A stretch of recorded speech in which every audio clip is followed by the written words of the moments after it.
Welcome back, ladies and gentlemen, and we're joined here in the studio by Dr. Mongy Badr, the Minister, Plenipotentiary and Board Member of the Egypt-UN Association. Dr. Badr, thank you very much for joining us this evening. Thank you for you, and good evening. Good evening, sir. Dr. Badr, now talking about the situation in Gaza, we've been talking about it for some time, and it looks like we will keep on talking about it. Now, first off, we've been hearing a lot since the attack on Rafah by the Israeli occupation forces. The Israeli Prime Minister Benjamin Netanyahu has insisted that he will continue with the attacks on Rafah, even during the month of Ramadan. And still, Egypt has reiterated its stance regarding wanting an immediate and complete ceasefire, the delivery of humanitarian aid, a two-state solution upon the 1967 borders. Now, how far are we in terms of our negotiations in trying to broker some sort of a deal for a ceasefire and having the two-state solution? Because the way it looks right now, it doesn't seem that the Israeli side is willing to have a two-state solution. What can you update us within all the presidential efforts regarding phone calls? We've seen the phone call with the French President Emmanuel Macron, Erdogan, Lula da Silva. So fill us up on the latest. In fact, Egyptian situation is a traditional situation. We insist on ceasefire, immediate ceasefire. Number two, no displacement for Palestinians or forcing them to leave their land. We never allow anybody to repeat what happened in 1948. Number three, humanitarian aid. It should come in Gaza Strip with high or big quantity, and also to relieve the starvation which Gaza Strip start to mention.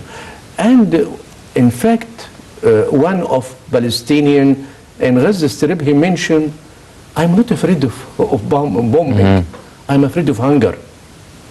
Number two, Egypt play many roles, diplomatic, political, and even military. For diplomatic effort, in fact, there is a meeting between Mr. Sisi and Mr. Erdogan, the president of Turkey.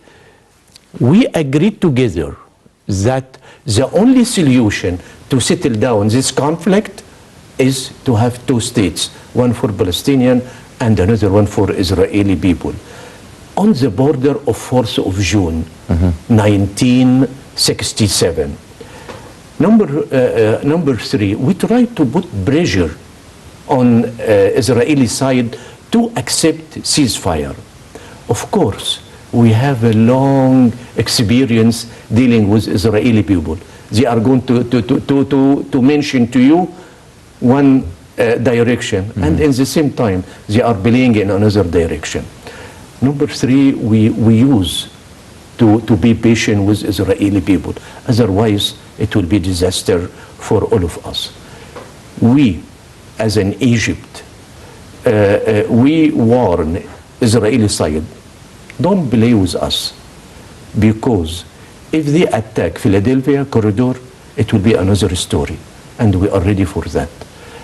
Of course, we don't want to have any aggressive action against Israel, because who will suffer between Egypt if there is a war between Egypt and Israel? Gaza Strip. They are in between. Of course, we don't want to hurt our brother in Gaza Strip. Well, Dr. Badr, now, the Israeli Prime Minister has mentioned that he will keep on attacking and shelling the Rafah city in specific, and he will not rest until all hostages are freed and eliminating Hamas elements totally. And he will do that, he said he will do that, and he will warn the civilians to evacuate. Now, where will they evacuate if they leave Rafah, because he gave no options, no alternatives if they leave Rafah. And I mean, you've mentioned the situation within the Philadelphia Strait. Now, are we staring at a very possible scenario that things would escalate militarily? I think American side will put more pressure on Mr. Netanyahu. Number two, I think the solid situation from Egypt will force them to rethink again. Number three, now it's a demonstration everywhere against Israel, in Rome, Istanbul, Stockholm, London, even in Tel Aviv. There is demonstration against Mr. Netanyahu. Why? Because the detainees, they are suffering now, and their families in Israel wanted to release them. But unfortunately, the Prime Minister of Israel mentioned, even if we release detainees, we will continue to attack Rafah. And this unconscious, it's no humanity in this aggression or aggressive action, because at the end of the day, there is a human being in Rafah, and more than 1.7 million Palestinians now in Rafah, and the capacity of Rafah 300,000. Can you imagine capacity of a place? Yes. Contain only 300,000. Now 1.7 Palestinians, they are living there. As usual, Israel mentioned the hostage there, and we would like to attack to release them. We would like to destroy Hamas. Unfortunately, this manner is very bad. Because of what? Hamas is an idea. It's not many soldiers or many person under the name of Hamas. It's idea. They would like to liberate their land. And history learn us that at the end of the day, Israel will leave Gaza and will leave Western Bank today or tomorrow. Number two, usually, and the lessons from history, idea at the end of the day, it will succeed. So that's why we try to explain to Israeli side, power, it's not the only solution. Aggression, it's only it's only the ideal solution to settle down this conflict with Palestinian people. Never ever they can succeed in short term, but in long term, I'm sure that it will be two states. Palestinians will enjoy their right to have their independent state, and at the end of the day, maybe Israeli side will be the big loser. Well, Dr. Badr, you've mentioned that there are protests worldwide, and they've been going on for almost 5 months now. And we've seen a lot of leaders from the international community every day calling for a ceasefire, trying to pressure Israel. We've seen the US administration adjusting its stance, also calling for a ceasefire and the protection of civilians, and we're now anticipating that the US wouldn't veto a decision by the UN. But still, the situation on the ground is that the Israeli occupation forces are still attacking and still shelling the Gaza Strip from one place to another, to Khan Yunis and now Rafah. What can actually pressure them? In fact, United States of America consider Israel its state number 51. This number one. Number two, when Algeria submitted a draft of resolution, for what? 2 items. Number one, immediate ceasefire. Number two, to stop the forced displacement of Palestinians to Egypt or to any other place. Just 2 points. And unfortunately, the ambassador of America in United Nations she mentioned that maybe this draft will make a problem to the ongoing negotiation between Egypt, Qatar, and Israel, of course, under the umbrella of America. Okay. Number two, another point. They start to threaten or to frighten the Arabic side, and they mention maybe we are going to use the power of veto against that resolution. The resolution doesn't contain more than 2 points, which mentioned by United Nations General Assembly and also the Security Council. We don't exaggerate. We don't mention that we insist to have independent state for Palestinians. No, just for human being. But unfortunately, this which make us to again mention the double standard of Western countries, of course, headed by America. And also, I think the most power item in this conflict is the power of Hamas, their patience. For how long they are going to to defend their land? For how long they can make injury to Israel?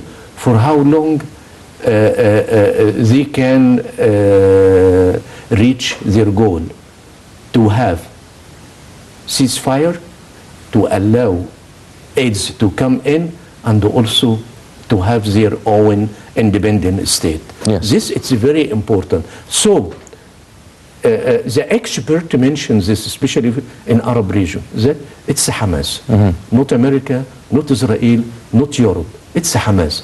If Hamas can continue defending their land, I think at the end of the day, Israeli people will force Mr. Netanyahu to accept all conditions which he used to refuse before. So that's we hope. Well, there is a high-level delegation of U.S. congressmen that actually made a visit to Egypt, headed by Adam Smith, the congressman who's actually the head of the Military Services Committee within the Congress. What should we read into such a visit? What can possibly be an outcome from such a visit? In fact, as usual, you listen to very sweet talks, but in reality nothing, unfortunately. So we listen to the same sentences that we will push Israel not to kill civilians. We will push them to accept immediate ceasefire, and we encourage both sides to have 2 states. Okay, but at the end of the day, who supply Israel with weapons, with bombs, with it's America. And 3 days back, Congress already approved for $94 billion for Ukraine, Israel, and Taiwan. What do you think? Yes. Money talks at the end of the day. So Egypt used to have very reasonable policy. Of course, I'm going to listen to your sweet talks. And also, I'm very aware about your action on the ground. The third point, and I should be ready to defend my situation at any level, diplomatic, political, even military. Yes. So Egypt is ready, and even the leaders of Europe during last summit in, I think, Stockholm for Security Council, they mentioned that we appreciate the effort of Egyptian government because they succeeded to supply Gaza Strip with a lot of food, a lot of medicine, and also they still patient with Israel, and also they mentioned that we appreciate very much the wise thinking of the leader of Egypt. Of course, this it's appreciation again, and this again it's sweet talks, and also we accept, we open all the channels with all parties. never close any door in front of anybody because of what? It's a very complicated situation. Western states, they consider Egypt belong to them. So that's why, well, and we use to mention that Palestinian belong to Egypt and Arab countries. Yes. Okay? So that's why I try to be very, very diplomatic in negotiation. I try to push our society to understand it's not a matter of problem of dollars or exchange rate, of shortage of some foods. No, it's a matter of national security.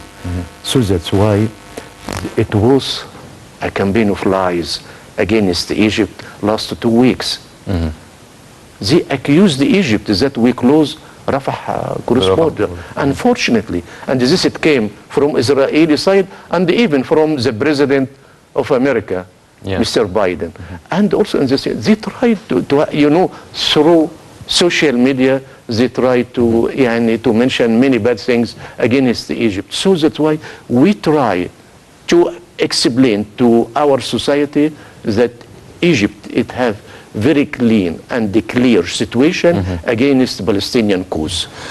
So now, the African Union summit also concluded yesterday. I mean, and they definitely spoke and discussed many of the regional and African issues as well. But can the African Union have some sort of a role to play by influencing the international community, or really having a role to, I mean, I'm not going to say twisting any arms, but can they have some sort of an influence? Can they apply some sort of pressure on the situation, on the rest of the international community, on the US, on the European side? What role can the African Union play in order to mitigate the sufferings that the Palestinians are facing? In fact, for African Union, it has a good resolution at the end of the summit. They mention we don't agree of displacement of Palestinian. Number two, we support to have 2 states. Number three, we push Israeli side to allow more humanitarian aid for Gaza Strip. Number four, we would like to limit that conflict.